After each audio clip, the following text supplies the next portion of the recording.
Olá, sejam todos bem-vindos. E antes do início dos estudos de hoje, gostaria de convidar a todos para uma oração inicial. Vamos elevar os nossos pensamentos a Deus e rogar com fervor e muita fé. Mestre Jesus, agradecemos a oportunidade de estarmos aqui mais uma vez, reunidos em seu nome, para estudar o seu Evangelho. E pedimos, Mestre querido, as suas bênçãos para todos os que aqui hoje se reúnem e se encontram. Obrigada por toda a proteção, por todo o amparo e nos fortalece em nossa jornada. Que assim seja. E hoje nós daremos início ao estudo do capítulo 5 do Evangelho segundo o Espiritismo, que é intitulado Bem-aventurados os aflitos. Em Mateus está escrito: Bem-aventurados os que choram, pois que serão consolados. Bem-aventurados os famintos e os sequiosos de justiça, pois que serão saciados. Bem-aventurados os que sofrem perseguição pela justiça, pois que é deles o reino dos céus. Todos nós temos as nossas aflições, nossas angústias, nossos sofrimentos. Alguns deles são fáceis de lidar e até corriqueiros, fazem parte do nosso dia a dia. É um ônibus que atrasa, nos deixa aflitos porque chegaremos atrasados ao trabalho, um filho que saiu e tarda a voltar. Outras aflições já são mais difíceis, são pesarosas e por vezes parece que não teremos mesmo força para suportar. É a angústia de perder um ente querido, o sofrimento ao atravessar uma doença grave ou até mesmo incurável. O fato é que todos nós nessa vida passamos por aflições. Ninguém está livre dos tormentos, das dificuldades. E esses sofrimentos nada mais são do que a justiça das leis perfeitas de Deus em movimento. Nada mais são que o resultado da lei da causa e efeito. Então vamos compreender isso um pouco melhor nos estudos de hoje. É importante que a gente entenda que se hoje sofremos, se passamos por grandes tribulações, nós não estamos sendo submetidos a nenhum castigo divino. Nossas aflições são o efeito, o resultado de nossas escolhas, de nossas ações erradas que nós praticamos no passado. Esteja esse passado nessa vida ou em vidas pregressas. Se hoje sofremos e não fizemos nada nessa existência que possa dar motivo ao nosso padecimento, então certamente a causa se encontra em vidas anteriores, vidas passadas, pois Deus, que é bom e justo, não permitiria a nenhuma criatura sofrer sem razão. A doutrina espírita nos ensina que esse mundo, o planeta Terra, é um mundo de expiações e de provas, o que significa que todos nós estamos aqui para sermos provados em nossa firmeza de caráter diante dos desafios da vida. Salvo alguns espíritos que estão aqui em missão, todos nós vamos passar por alguma prova e por alguma expiação. E de acordo com o Espiritismo, a nossa prova consiste no quê? Prova consiste em enfrentar as consequências naturais de atos negativos que nós praticamos anteriormente e tendo assim a oportunidade nessa vida de repará-los, nos ajustando com as leis divinas e aprendendo a viver de uma forma mais harmoniosa com essas leis de Deus. Portanto, o objetivo das nossas provações é a nossa evolução, é a evolução da criatura e não o sofrimento. Mas esse objetivo só será alcançado se soubermos vivenciar essas experiências, essas provas, de forma positiva. E não nos desesperarmos, não nos revoltarmos, não ficarmos inconformados, não agirmos como vítimas, não nos fecharmos em torno de nossos problemas.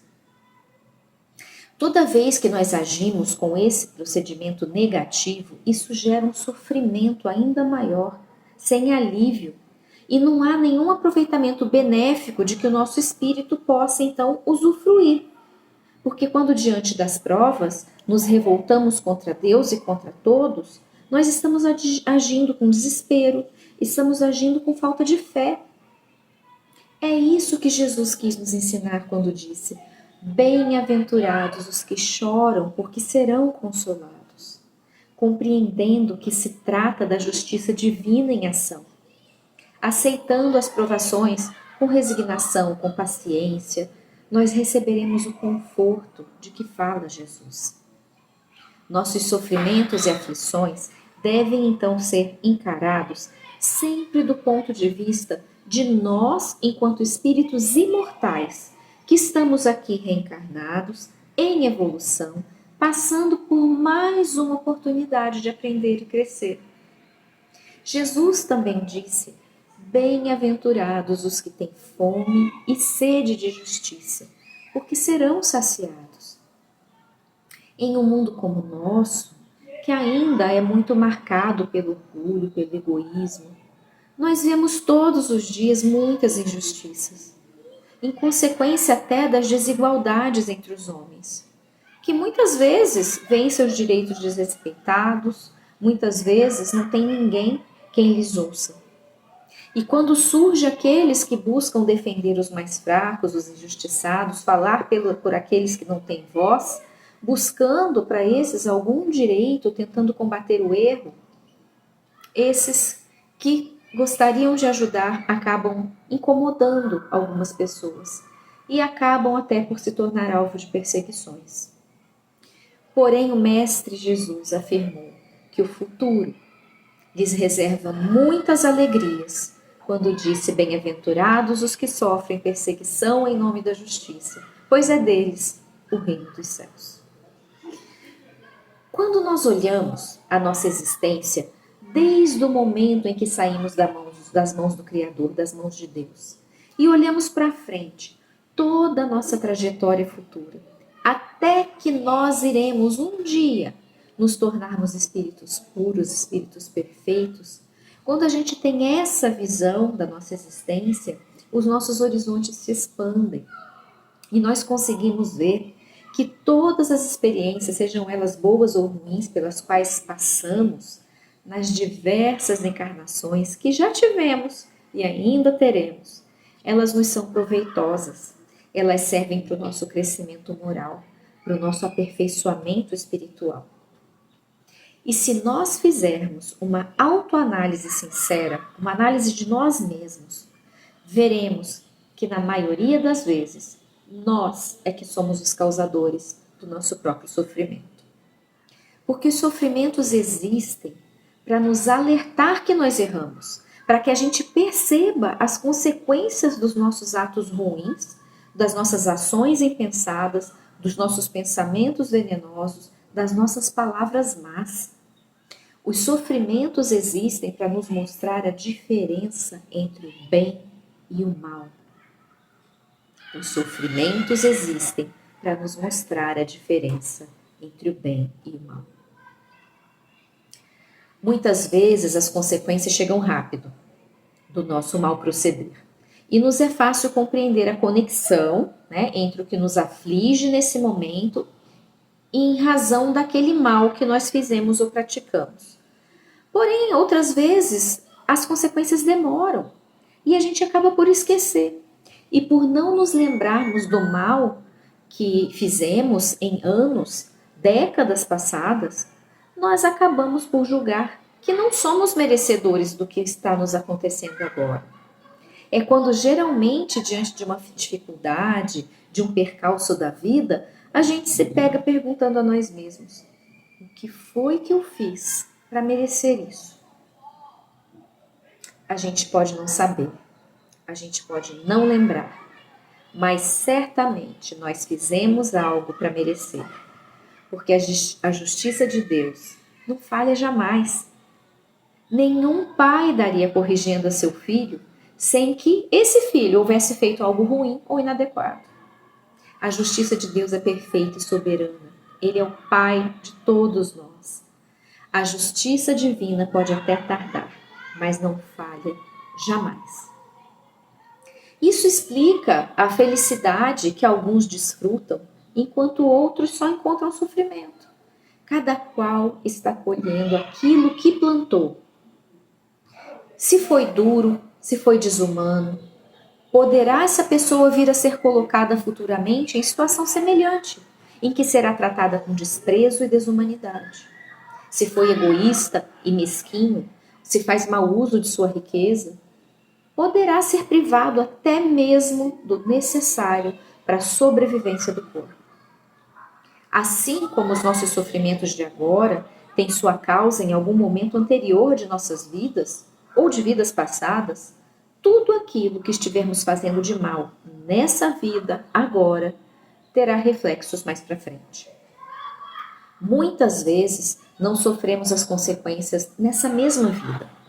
E aí muitos questionam onde estará a justiça de Deus, já que pessoas más passam a vida praticando o mal e nada lhes acontece. Saibamos que a prosperidade do mal é apenas momentânea. E essas pessoas que estão no mal, elas também terão oportunidade de enxergar seus erros e corrigir suas inadequações. As pessoas não são más, elas estão em mal. E todos nós teremos inúmeras chances, através das inúmeras reencarnações que Deus, bom e misericordioso, nos oferece. Muitas vezes, o acerto de contas virá bem mais para frente em futuras encarnações, porque Deus quer o progresso de todas as suas criaturas. Por isso, Ele não deixa impune nenhum desvio do caminho reto.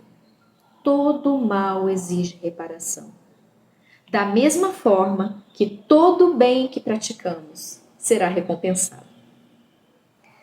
Por isso, diante dos males que nos afligem, é importante que façamos essa análise sincera, com humildade, com sinceridade, vasculhando nossas atitudes, nossos pensamentos, e se encontrarmos a causa em algum lugar do passado, busquemos nos corrigir. Se erramos com alguém, busquemos corrigir o erro com essa pessoa, em nosso próprio benefício. Porque a partir do momento que nós sanamos as nossas dívidas, nós seremos consolados em nossas aflições. Nunca é tarde demais para reconhecer e corrigir algum erro. Muitas pessoas creem que pedir perdão é ato de fraqueza, alegam que jamais irão se rebaixar diante do outro. É um grande erro pensar dessa forma. O perdão é certamente um sinal de grande elevação moral e não de fraqueza. Precisamos também considerar que nem todo sofrimento se origina de uma falta, de um erro que foi praticado. Às vezes, o espírito encarnado não tem absolutamente nada a reparar, mas buscando o seu progresso, busca, mesmo sem ter consciência disso na existência atual, busca passar por provas voluntárias que possam ser para ele fonte de aprendizado, de purificação. Busca passar por experiências e vivências muitas vezes desagradáveis, mas que possam aperfeiçoar seu caráter, elevar sua moral, impulsionar sua elevação espiritual. Os espíritos em provações voluntárias geralmente são aquelas pessoas que não se queixam das suas aflições, as aceitam com humildade, sem revolta, sabem que tudo irá passar. Porque lá no fundo a sua alma sabe que foi ela própria quem o escolheu, muito embora a mente não se lembre. E esse esquecimento do passado se dá apenas quando nós estamos encarnados, quando nós retornamos à pátria espiritual e o espírito se liberta do corpo, a lembrança é recobrada, as memórias voltam. Nós sabemos por que viemos, por que encarnamos naquela família, por que tivemos que passar por aquelas provas. Algumas vezes, mesmo quando encarnados, nós podemos ter sonhos de nossas vidas passadas e, por um breve momento, lembrar de algumas coisas. Porque quando dormimos, nosso espírito fica parcialmente liberto e assim tem um acesso temporário a certas lembranças, a certas memórias. Mas o esquecimento do passado é sempre um ato de misericórdia de Deus. Esse esquecimento é de grande importância para a nossa evolução espiritual, porque nos possibilita ocultar de nós mesmos e, mais importante, nos possibilita ocultar dos outros com quem convivemos os nossos delitos, os nossos erros cometidos, muitas vezes contra eles mesmos. Se nos lembrássemos, ficaríamos perturbados diante das pessoas a quem ofendemos ou daquelas pessoas que nos causaram algum mal, impossibilitando assim que nessa vida possa haver um reajuste, o perdão, a afeição, o crescimento do amor entre nós.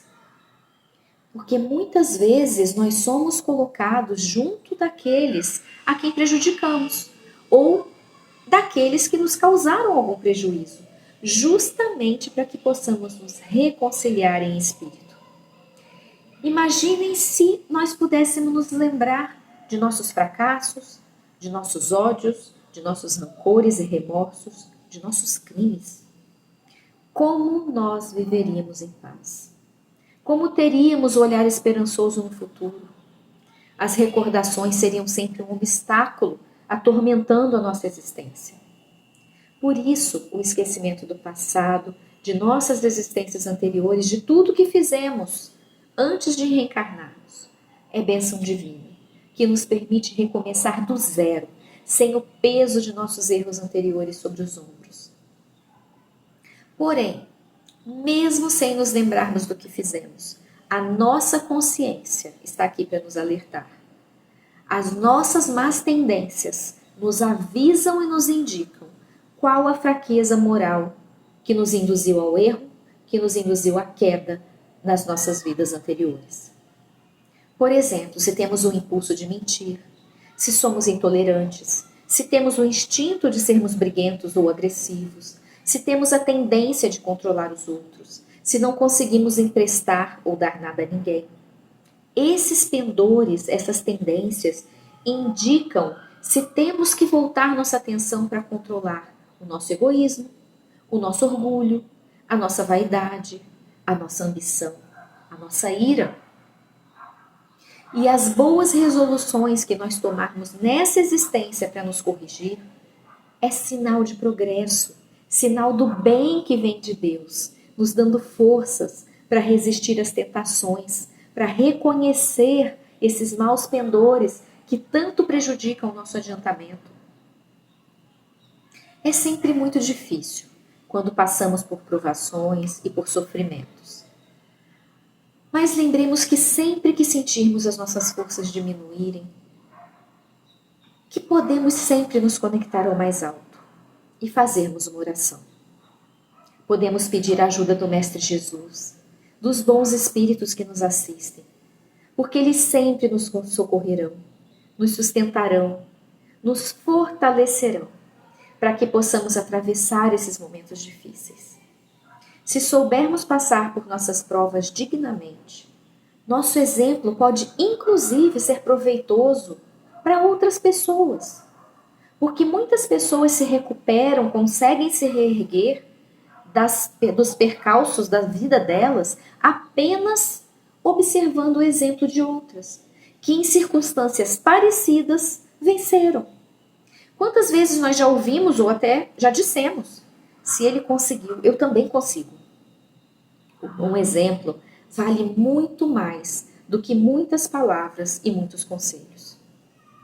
Sigamos então em nossa batalha, com esperança, com fé, porque dias muito mais felizes estão por chegar. Mas antes, precisamos, cada um de nós, edificar o reino de Deus em nossos corações, com muito amor. Porque nada além de luz e de paz nos aguarda. Porque é nosso destino sermos felizes, sermos perfeitos. Nós caminhamos para a perfeição e foi para isso E por isso que nós fomos criados por Deus, à sua imagem e semelhança. Há um trecho da prece de Cáritas que diz muito a respeito e conclui o nosso estudo de hoje. A prece diz assim: Deus, nosso Pai, que sois todo poder e bondade, dai força àqueles que passam pela provação. Dai luz àqueles que procuram a verdade e ponde no coração do homem a compaixão e a caridade. Deus, dai ao viajante a estrela guia, ao aflito a consolação. Que a vossa bondade permita aos Espíritos Consoladores derramarem por toda a parte a paz, a esperança e a fé. Desejo a todos um ótimo dia, uma ótima semana e que Jesus permaneça conosco hoje e sempre. Fiquem com Deus.